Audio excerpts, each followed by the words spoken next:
Hey yo!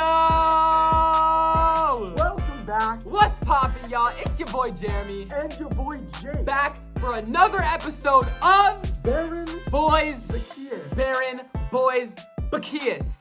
Yes, sir. You know the vibes. Back in the stew, baby. Parshiot Behar And BeChukotai. and BeChukotai. Double Another again. double Parsha. That's 3 out of the last 4 weeks. We're just getting all We're this going Torah crazy. right here. We got Behar, BeChukotai, Beren, Bois, Bekius, Parsha, Sports, Musar. One short episode, all wrapped up. Let's get it.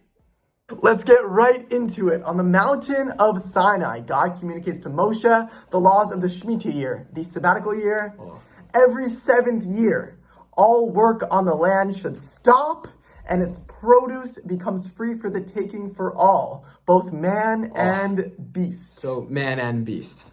Right. So, 7 Shemitah cycles totaling to 49 years results then in the 50th year, the Yovel year, the Jubilee year, in which all work on land ceases, all indentured servants are set free, and all ancestral estates in the Holy Land that have been sold are reverted back to their original owners. Next, God promises that if the people of Israel keep his commandments, they will enjoy material prosperity and dwell securely in their homeland. But that sugar does come with a little bit of spice, as he also delivers a harsh rebuke, warning them of the exile, persecution, and other evils that will befall them if they abandon their covenant with God. Nevertheless, he says about the Jews, even when they are in the land of their enemies, I will not cast them away, nor will I abhor them to destroy them and to break my covenant with them, for I am the Lord their God. What a guy, dude. We could be so down bad, but still, he'll be with us. We'll talk about that later, Some okay? emunah. Yes, sir. And the Parsha finally concludes with the rules of how to calculate different values and different types of pledges that we, the Jewish people, make with God. All right, now onto the sports segment of Beren, Bois, Bekius, keeping you guys in the loop on what's happening in the sports world this week in case you find yourself in a sports schmooze, little chat with the boys. We got you. All right, so last week we had the NFL draft. Top 3 picks were, in this order, Trevor Lawrence to the Jags, Zach Wilson to the Jets, and Trey Lance to the Niners. Right. Also of note, Justin Fields into the Bears at 11. Some teams looking a lot spicier after this draft. I will say an exciting season may be coming up. We'll see. Also in NFL news, the Green Bay Packers season appears to be in jeopardy.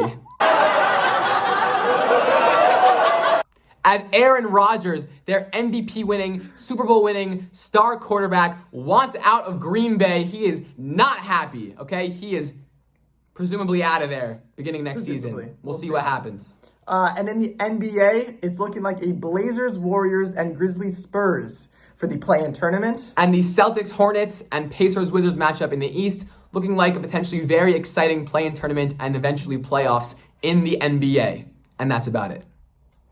Lastly, for the final segment of the Beren Bois Bekius podcast, a Dvar Torah from us to you, a little Musar to share at your Shabbos table this week. All right, at the beginning of the second parsha of this double parsha, we have Im BeChukotai Telchu. Oh. It says, if you walk in my laws and my rules. Now, the question comes, why would the Torah use the term Telchu? If you walk. Could have said if you do, if you follow, but it specifically uses the term Im Telchu, if you walk. Oh, right. So, what the Torah seems to be suggesting by using the word walk as opposed to practice or follow or lead, right, is that the nature of following in God's rules is a flawed one, right?